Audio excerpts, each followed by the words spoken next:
today we are starting the lesson on table of values. And we have talked about the fact that a line is an infinite set of points that extends in opposite directions infinitely.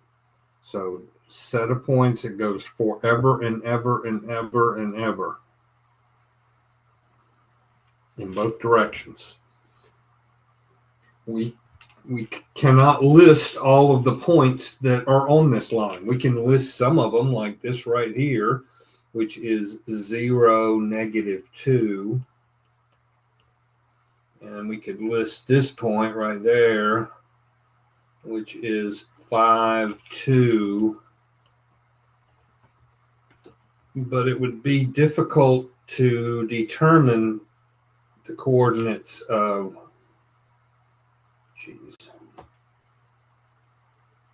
that point right there, because it doesn't fall on a hash mark.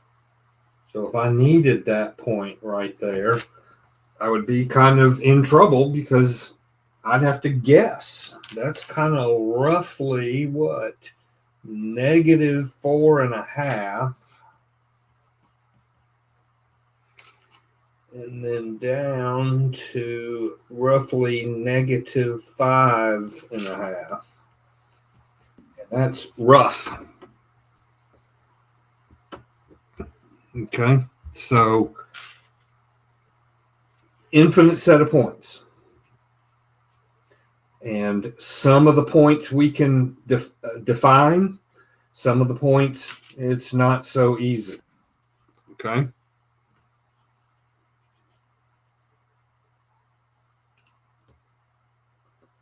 If we were to take the points 0, -1, so I'm going to plot these on here.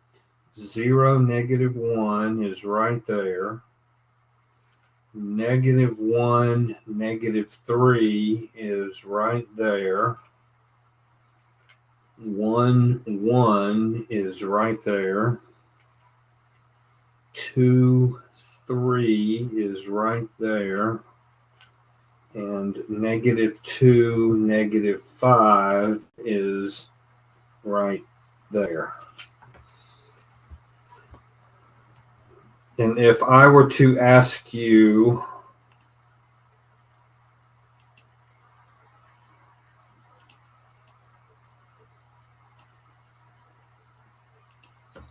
what do you notice? Anybody notice anything about those points? There you go. They're kind of lining up. They're kind of lining up to form a line.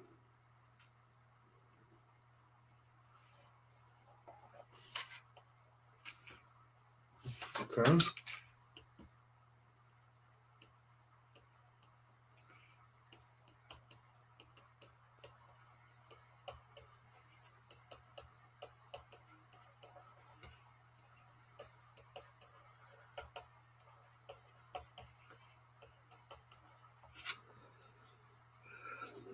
Okay, so they're lining up. They're trying to form a straight line. So yes, you should see that the points are lining up. They're trying to form a straight line. So if we draw a line through those points,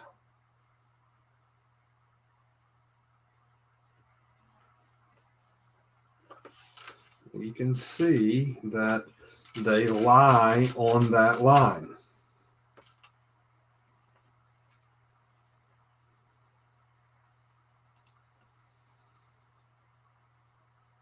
Okay.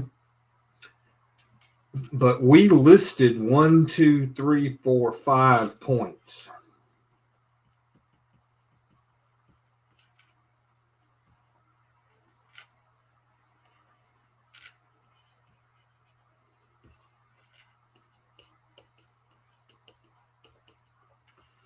But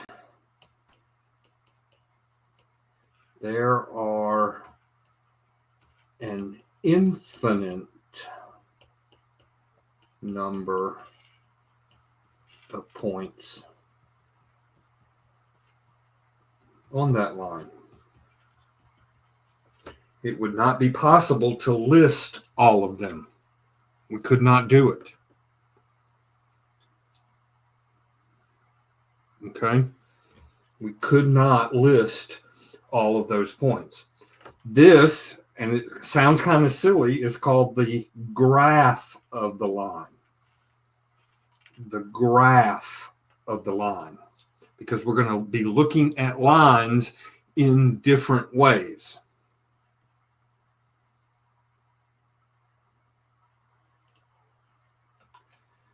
We get a line that represents every point on that line, and it's called the graph.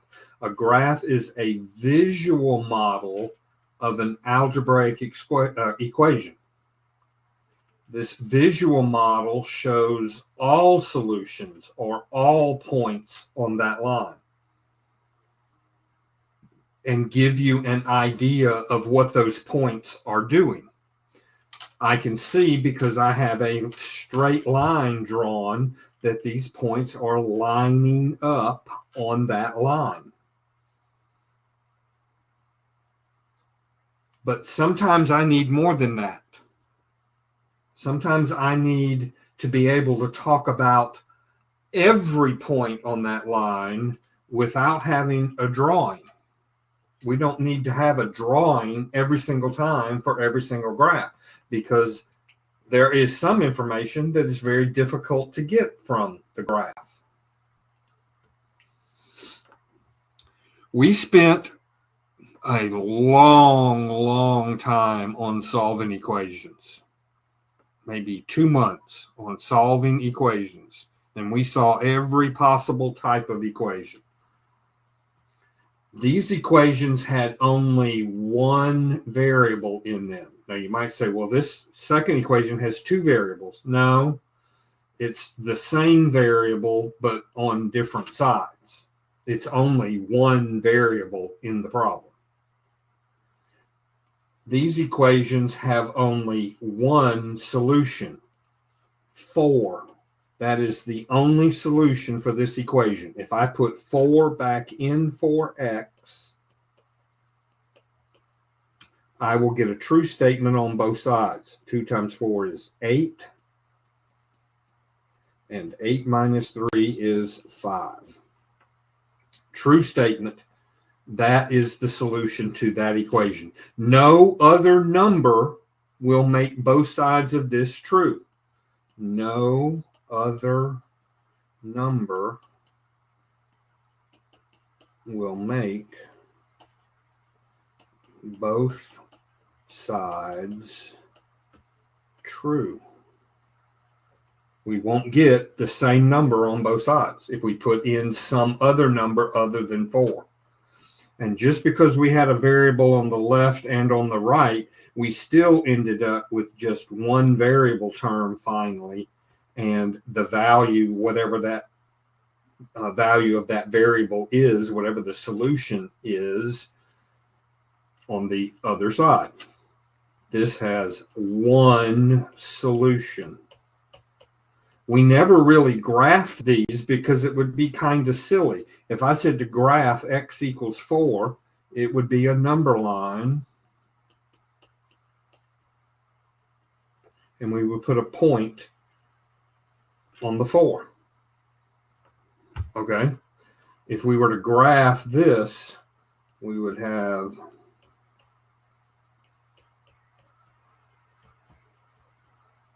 a point sitting at negative 17. That's it. This isn't an inequality where there are multiple answers on one side or the other side of that number line. It's one solution. So we never graph those because it would be silly. It's just a point on a number line. We did start graphing them when we moved to inequalities. Well, what's going to happen today is that we are now going to have equations that have 2 variables. Most of the time, the 2 variables are x and y. So here is an equation that has an x and a y. Here is an equation that has an x and a y. this equation has a x squared term, an x, and a y. And we will learn that these represent some sort of graph. The graph of this equation right here is a line. The graph of this equation is a line. The graph of this equation is a parabola.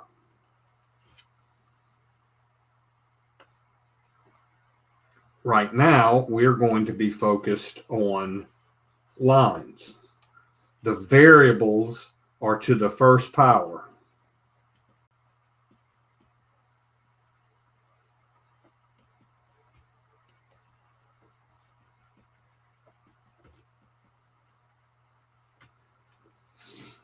So all of these equations in two variables represent some type of graph. So lines or parabolas, or there's something called a cubic that looks like this. So there are lots of different types of equations that the picture of them may look different than a line. We said that the graph is a visual model. This shows all points on the line without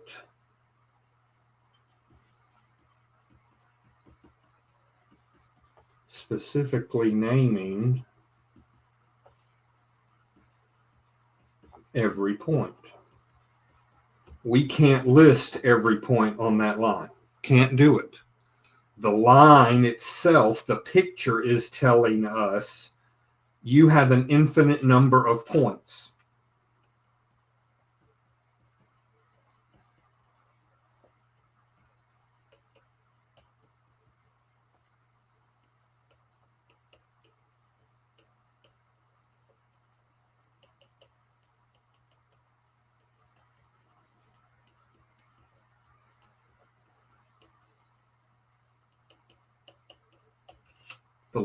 The picture is also telling us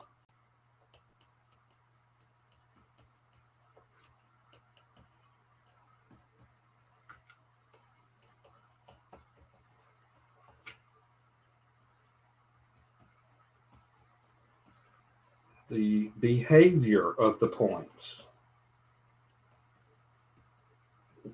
What are the points doing? What are they doing?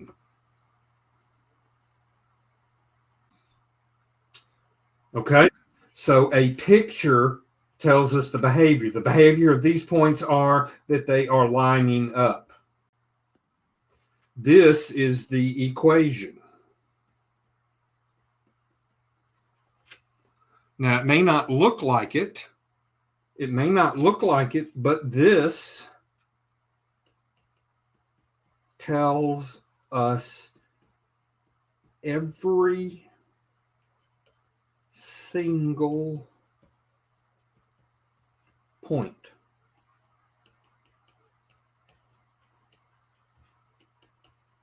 Specifically,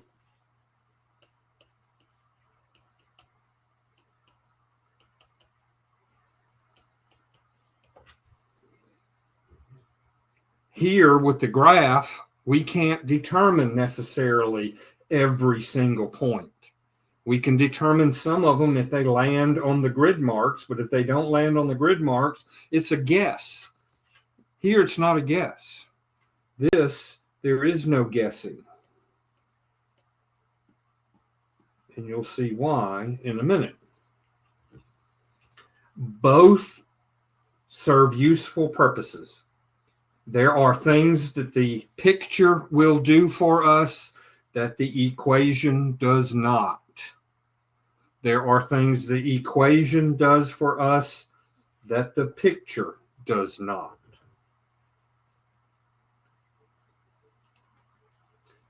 So now we need to focus more on the algebraic models, the algebraic equation. So we know that a line is an infinite set of points. We can look at a graph and we could start listing points on that graph.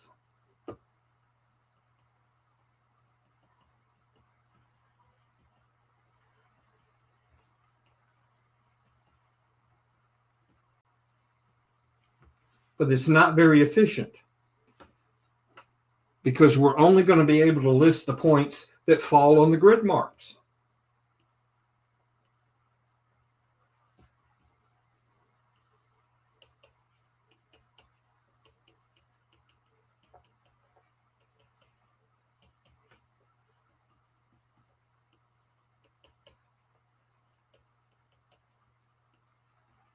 And that doesn't help us all the time. Sometimes it does, but not all the time. Sometimes I need a fractional coordinate. And as you saw me earlier, I was kind of guessing where that point was on that line that didn't go through any grid marks. There's a better way to do this.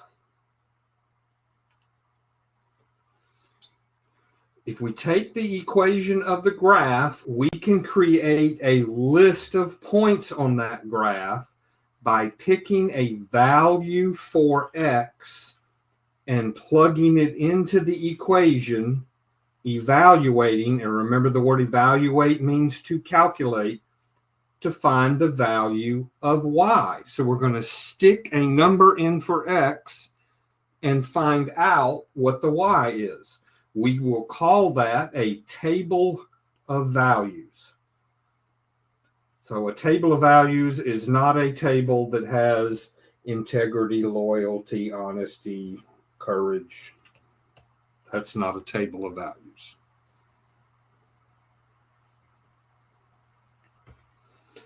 A table of values looks like this. You might have also seen it or called it a T-chart, because a lot of times it just gets drawn like this.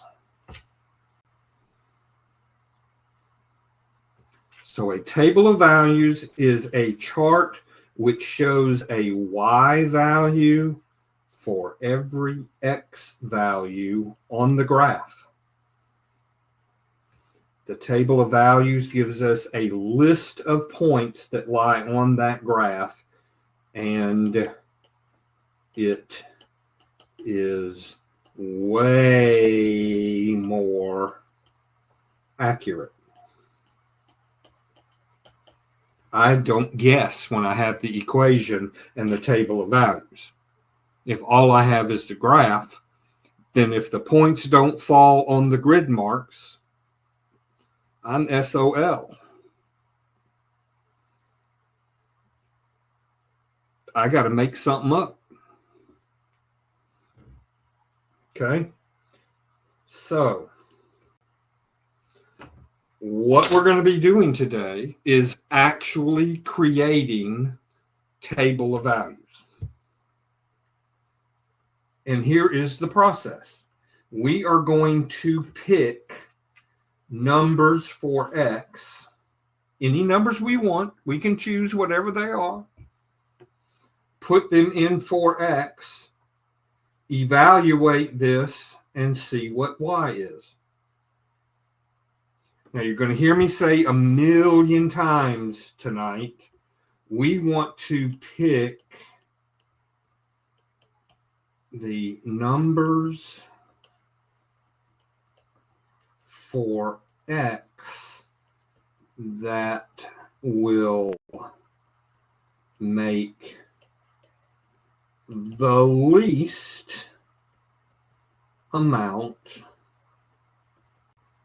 of work.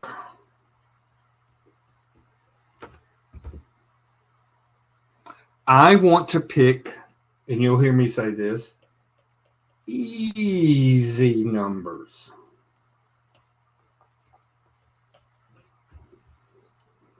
So if I'm going to pick a number for x that I'm going to put in right here, the very first number that I can think of that's going to be easy to work with is 0.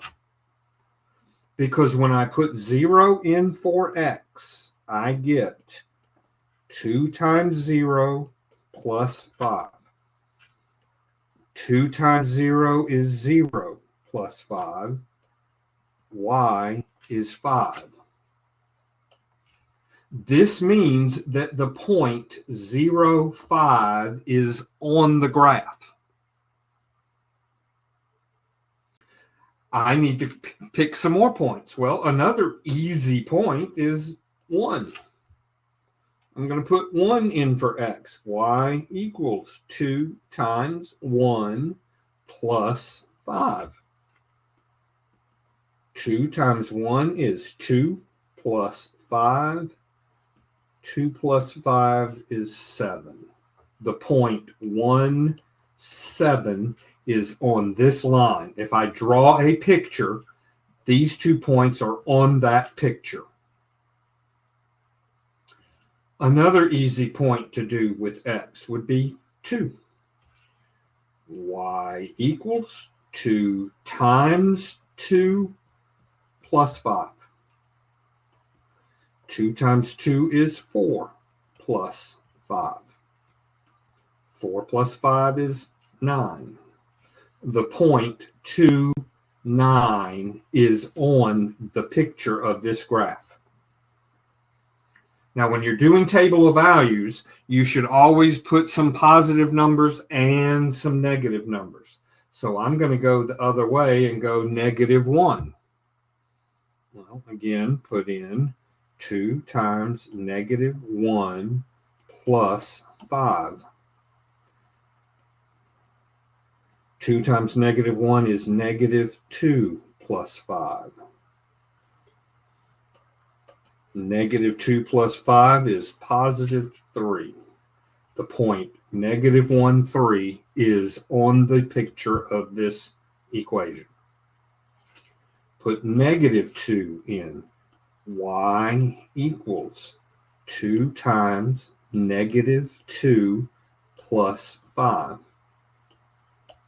2 times -2 is -4 plus 5.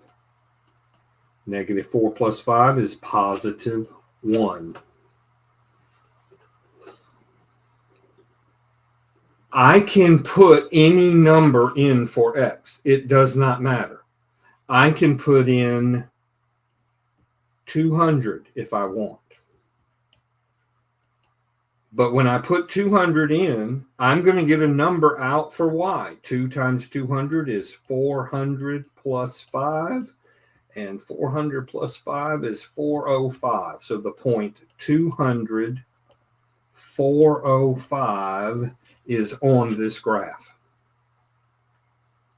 Or if I need to know what the y value is, if I put in 0.79, then I can take 0.79, multiply it by 2, get 1.58 plus 5, and get 6.58.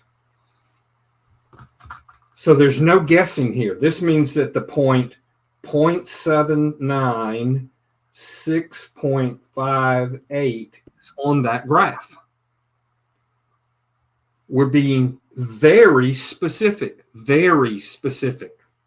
Very specific.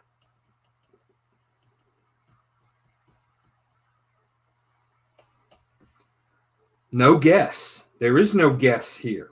Okay. If I need to put in a fraction, if I'm getting to choose the fraction I want to put in, there is actually a fraction I could put in that would make my work actually very easy to do. Anybody know what fraction I should put in for x so that there would be very little work to do with this evaluation? Very good. Absolutely. Absolutely. Why? When I put 1/2 in for x,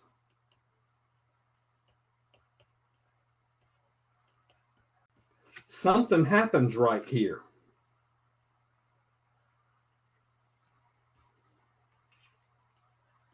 because this is 2 over 1 times 1 over 2 plus 5.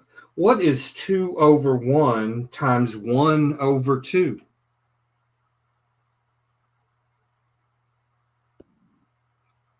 Close. 1. It's 1 because you end up with 2 times 1 is 2, 1 times 2 is 2, and 2 over 2 is 1.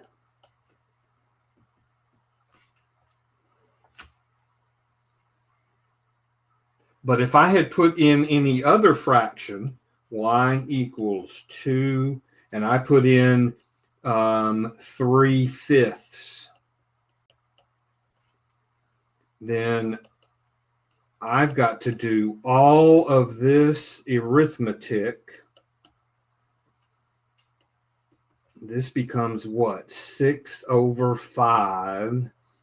6 over 5 is, and since that's positive and that's positive, I can change that to a mixed number and get 6 1/5. So that's not as bad, but a lot more chance of making a mistake. Whereas the number 1/2 gave me the same number that is here on the bottom so that it becomes 1. If I put in negative 1/2, that's going to be easy to work with as well. Y equals 2 times negative 1/2 plus 5. This is 2 over 1 times negative 1 over 2 plus 5. But this time it's negative 2 over 2. And negative 2 over 2 is negative 1 plus 5, which is 4. Okay, this will make more sense as we move along. New equation, y equals 3x minus 2. I want a table of values for this equation. The easiest point to start with is always 0. We plug 0 in for x. 3 times 0 is 0. 0 minus 2 is negative 2. Put 1 in. That's usually the next easiest number. When we put 1 in for x, we get 3 times 1 minus 2. 3 times 1 is 3 minus 2. 3 minus 2 is 1. Put negative 1 in. We need some positives and negatives. So y equals 3 times negative 1 minus 2. This is negative 3 minus 2. That's negative 5. Put 2 in. Y equals 3 times 2 minus 2. 3 times 2 is 6 minus 2, which is 4. Put negative 2 in. Y equals 3 times negative 2 minus 2. 3 times negative 2 is negative 6 minus 2. This is negative 8. And then we could pick some other points. I want to pick a fractional point. Which fraction should I put in for x so that I have the least amount of work? Ooh, no.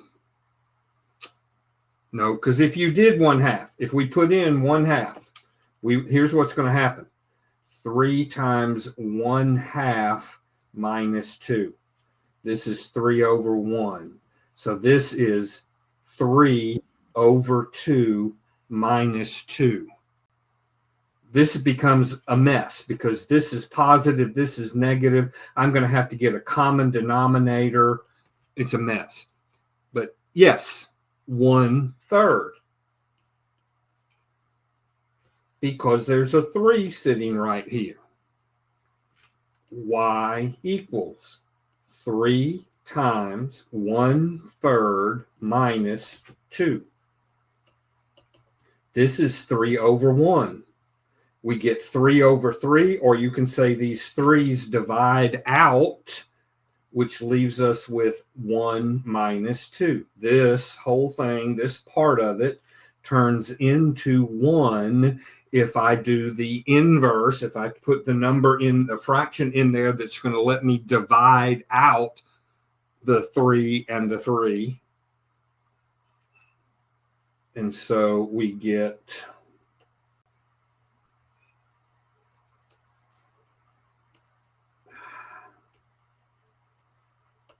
1 minus 2 is -1.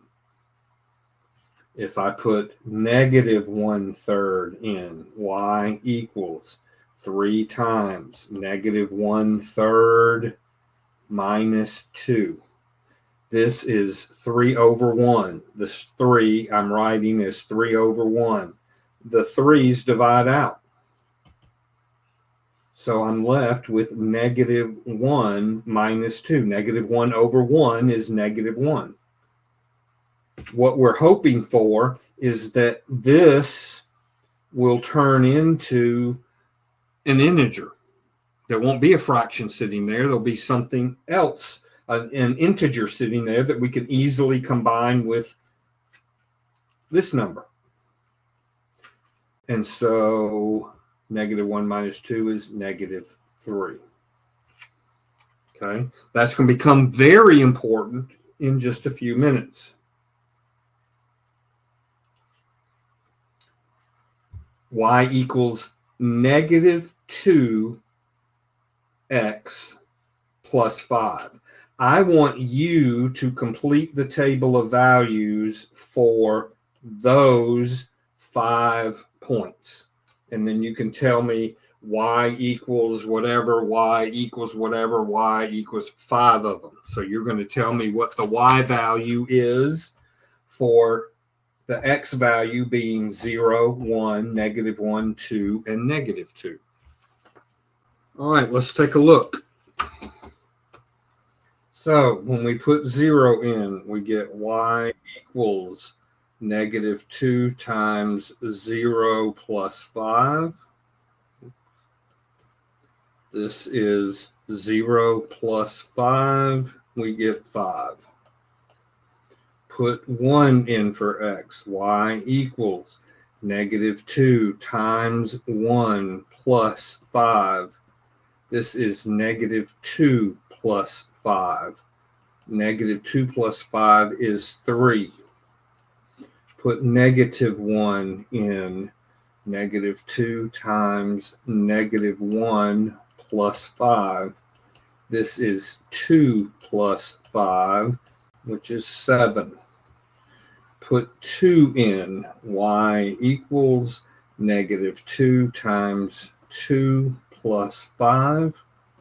This is -4 plus 5, which is 1. Put -2 in. -2 times -2 plus 5. -2 times -2 is +4 plus 5. We get 9. If I had to put a fraction in, what fraction would give me the best or the easiest amount of work? Yes, +1/2 and -1/2, both, because you need a +1 and a -1. When I put in the -2 times +1/2 plus 5, this is over 1. These divide out. We have -1 over 1, which is -1 plus 5. We get 4. Put -1/2 in. Y equals -2 times -1/2 plus 5.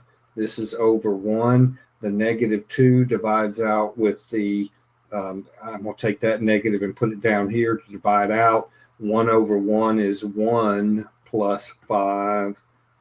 We get 6.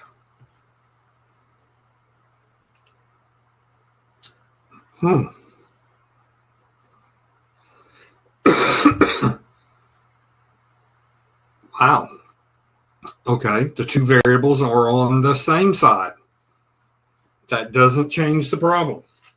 We're still going to put in 0 for x. 5 times 0 plus y equals 10. This is 0 plus y equals 10. That's just y equals 10. Put 1 in for x.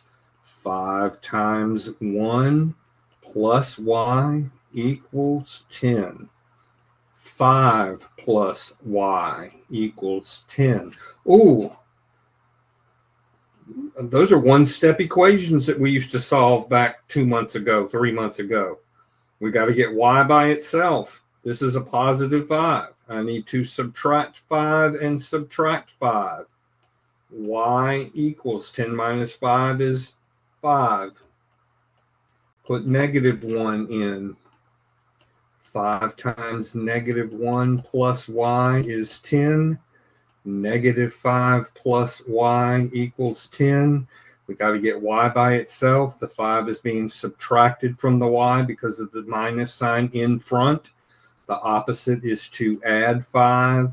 Add 5. These add out. Y is 15. Put 2 in for x. 5 times 2 plus y equals 10. 5 times 2 is 10 plus y equals 10. We got to get y by itself. The 10 has an understood plus sign in front of it. So 10 is being added to y. The sign in front tells you what it's doing. The 10 is being added to the y. So to undo that, we subtract 10. These add out, and so do these. We get 0. Put negative 2 in. 5 times negative 2 plus y equals 10. Negative 10 plus y equals 10. We've got to get y by itself. The 10 is being subtracted from y because of the negative sign in front of the 10. To undo that, we add 10, add 10. We get 20.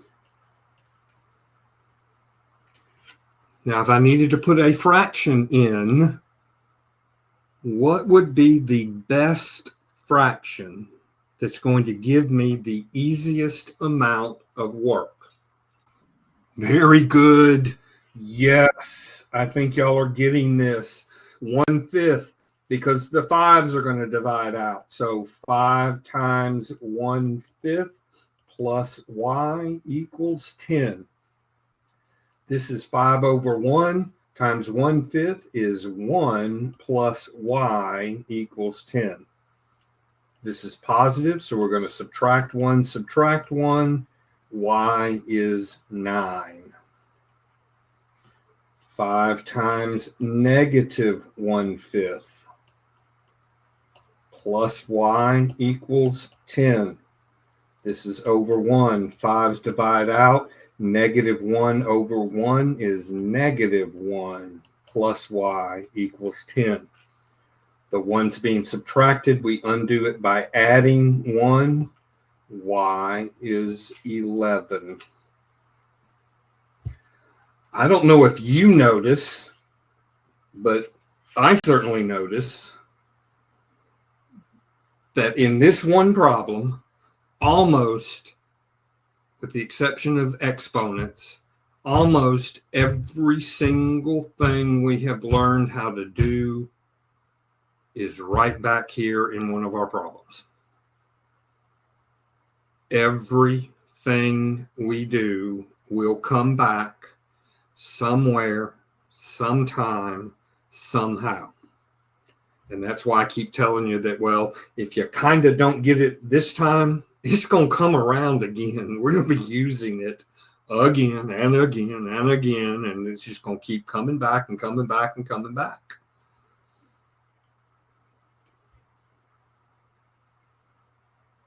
x minus y equals negative 6. Well, if I put 0 in, I get 0 minus y equals negative 6. Negative y is negative 6. Well, I need to get rid of that negative. So I can either divide by negative 1, or the negative is also going to go away if I multiply both sides by negative 1. So this becomes y. This becomes 6. Put 1 in. 1 minus y equals negative 6. This 1 is positive. The 1 is being added, not subtracted. The y is being subtracted. The 1 is being added to y. So we undo it by subtracting 1.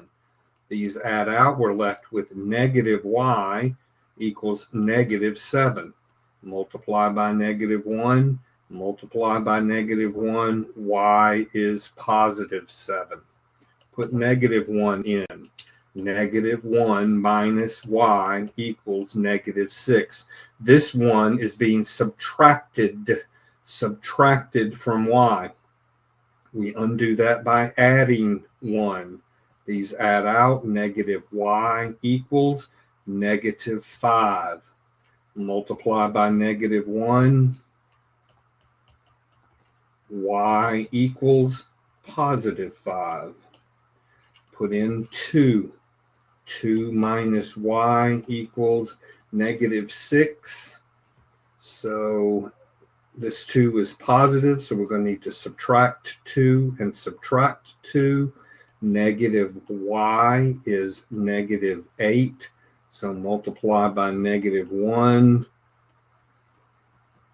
And positive y is positive 8. Put negative 2 in. Negative 2 minus y equals negative 6. The 2 is being subtracted from the y. 2 subtracted from y. Add 2. Add 2. Negative y equals negative 6 plus 2 is negative 4. When we multiply both sides by negative 1, we get y equals positive 4. And really, there is no fraction that's going to be easy to use with this, since the coefficient there is 1. There isn't anything going to divide out. So I'm just going to go to 3. 3 minus y equals negative 6. That 3 is positive. Subtract, subtract. Negative y is negative 9. Multiply by negative 1. This is y equals positive 9. And then finally, negative 3. Negative 3 minus y equals negative 6. Add 3, add 3. Negative y equals, this gives us negative 3. Multiply both sides by negative 1. And we get positive y is equal to positive 3. Because when we did any of these steps, if I go back to 0 minus y equals negative 6, the 0 just disappears. I have negative y equals negative 6. We can't have negative y. We have to have y. When you solve an equation, you're solving it for the variable, not the negative variable, the variable. That is meaning there's a negative 1 being multiplied by that y. That negative 1 has to disappear. We can't keep it. So the two ways you can get rid of it is either to divide by negative 1, or take the negative 1y and multiply it by negative 1. And as long as you do the same thing on the other side, it'll cause those negatives to go away. You have to end up with positive y. And the only way to end up with positive y is going to be to either divide by a negative or multiply by a negative. Only way. All right, now look what's going to happen. Oh, no. No, no, no. Well, the first number I'm going to put in is 0. Y equals 1/2 times 0 minus 4. This is 0 minus 4. 1/2 times 0 is 0. This is negative 4. But I'm not going to put 1 in for x, because if I put 1 in for x, here's what's going to happen. I get 1/2 times 1, which is 1/2 minus 4. I'm now going to have to get a common denominator, change 4 into an improper fraction, common denominator, then subtract. I don't want to do that. If I had to, I could. Yes! Why, Miss Murray? Why did you pick 2? Yes, so that the 2's divide out. We'd end up with 1. So when I put 2 in for x, I'm going to write it as 2 over 1. 2 over 1 is 2. It's the same thing. These divide out. This becomes 1.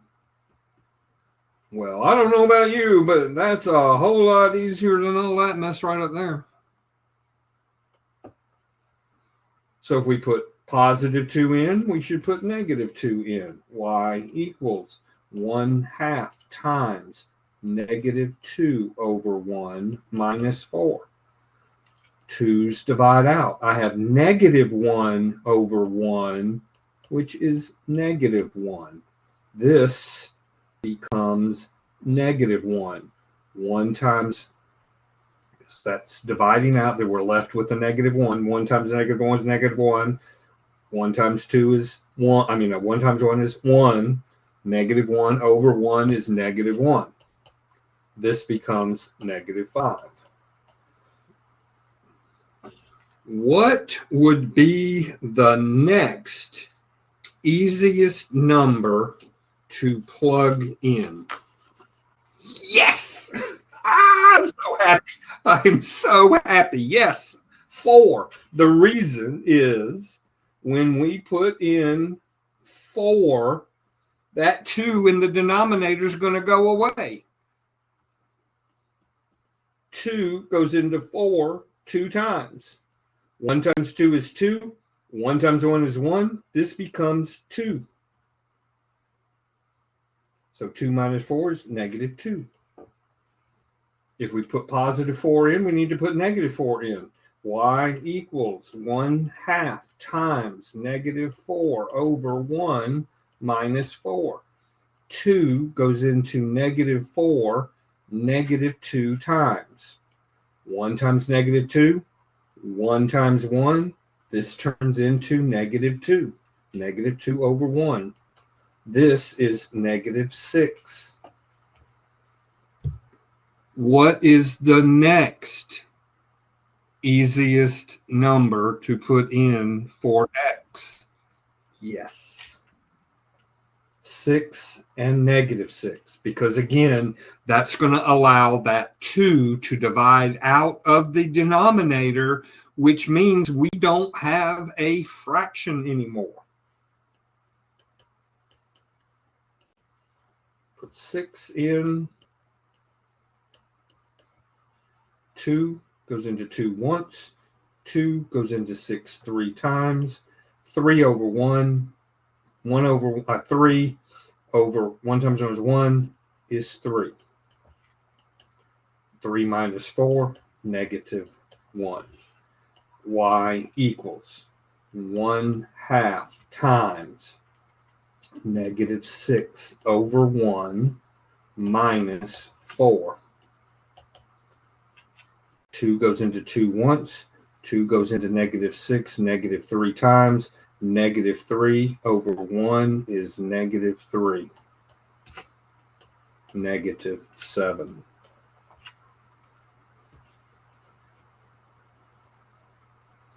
I will also tell you at this point, notice that I'm writing all of this down. if you don't write stuff down, you're not going to get it right. Even though these numbers are simple, because there are going to be so many of these that you're doing that you're going to get them wrong. And yes, another good point. Give yourself some room. Notice how I'm kind of spacing myself out so that I know where I'm working.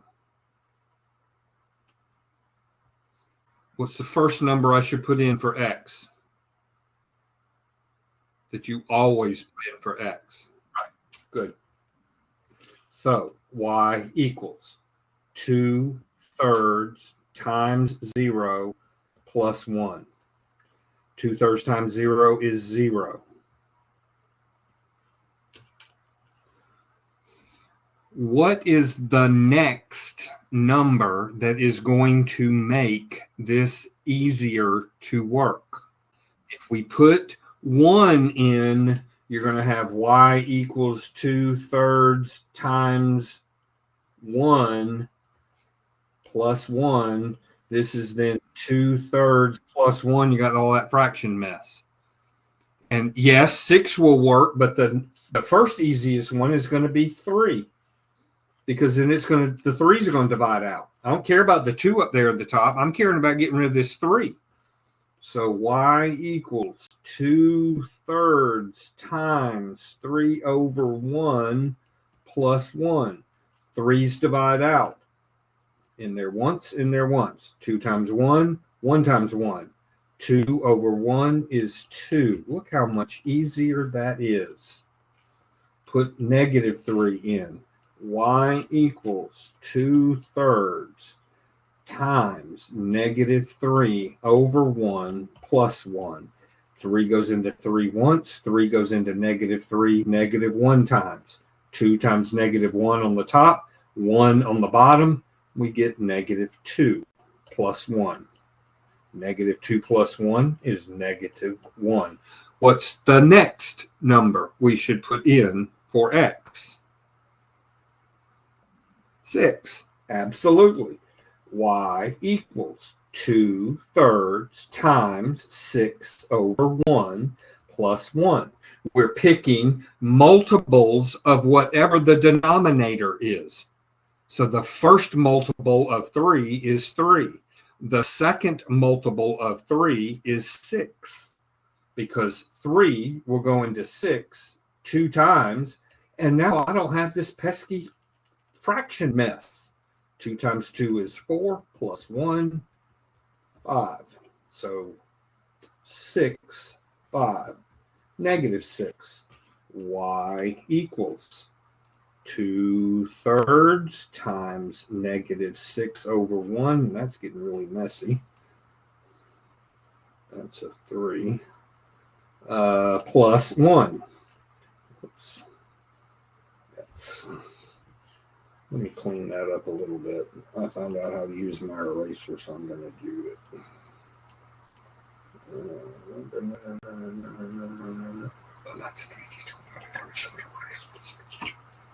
All right. Y equals 2/3 times -6/1 plus 1. 3 goes into 3 once. 3 goes into -6 -2 times. 2 times -2 is -4/1, which is -4. This becomes -3. What would be the next easiest number? Good. Yes, I think y'all are getting this. I think y'all are getting this. 9 is the next easiest number. Multiples of 3, so that the 3 divides out. I don't care what's up here in the top.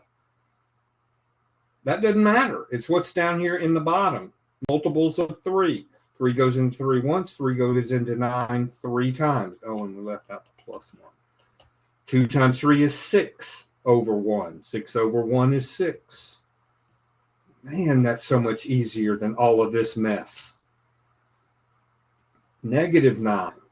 Y equals 2/3 times -9/1 plus 1. 3 goes into 3 once. 3 goes into -9 -3 times. 2 times -3 is -6 over 1, which is -6. -6 plus 1 is -5.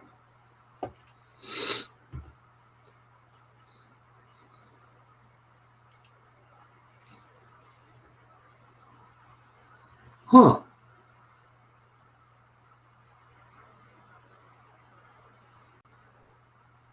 Well, we're not going to work this problem any different. Easiest number to plug in is 0. Y equals 0 squared plus 1. 0 squared, when a number is squared, it means you take that number and you multiply it by itself twice. 0 times 0 is 0. 0 plus 1 is 1.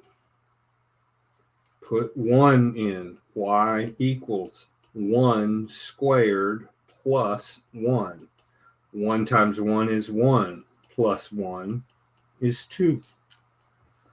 Now here you have to be careful. If I write that, I am wrong. Because it's -1 being squared, not 1. This means -1 times 1 squared. That's not what I want.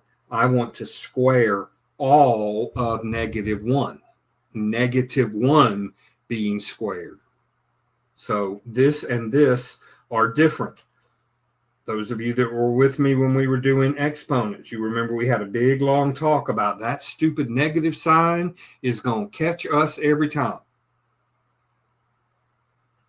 So we're squaring -1. -1 squared is -1 times -1, which is +1. This is 2. Oh, we got the same number. Yeah, that can happen when we start doing equations where the variable may be squared or cubed or whatever. Next number to put in is 2. Y equals 2 squared plus 1. 2 squared is 4 plus 1. 4 plus 1 is 5. -2. Y equals, we're squaring all of -2 plus 1. This is -2 times -2 is +4. That gives us 5. Put 3 in. Y equals 3 squared plus 1. 3 squared is 9. 3 times 3 is 9. Plus 1 is 10. -3 in. Y equals, we're squaring all of -3. -3 times -3 is +9 plus 1, which is 10. This has been a production of DNJ Designs and Mathman1962. If you like this video, click on the thumbs up. If you want to be notified when new videos are posted, click the bell. And if you want to see more videos like this one, click on the subscribe button.